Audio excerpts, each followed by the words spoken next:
Hello everyone, నేను doctor Sundari, consultant obstetrician gynaecologist, KIMS Cuddles, Vizag. ఈరోజు pap smear screening test గురించి explain చేస్తాను. దాని ఇంపార్టెన్స్ ఏంటో తెలుసుకుందాం.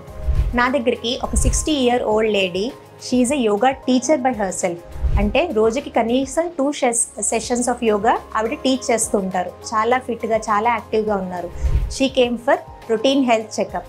నేను గైనకలాజికల్ ఎగ్జామినేషన్ చేసినప్పుడు I found a mass over the cervix. అది చూడగానే అర్థమైపోయింది దట్ ఈస్ సర్వైకల్ క్యాన్సర్ అని. అది బయోప్సీ చేసి then we went for further procedures. She is completely normal. She don't have any other problem. Just normal చెకప్కి వచ్చారు, but she is in advance stage of cervical cancer. So ఇందులో మనం తెలుసుకోవాల్సింది ఏంటంటే, ఆడవాళ్ళకి జనరల్ హెల్త్ చెకప్స్ అనేవి చాలా important. అస్సలు నెగ్లెక్ట్ చేయకూడదు. 21 years ఏజ్ తర్వాత మ్యారీడ్ ఉమెన్ అందరూ ప్యాప్ స్మియర్ టెస్ట్ చేయించుకోవాలి.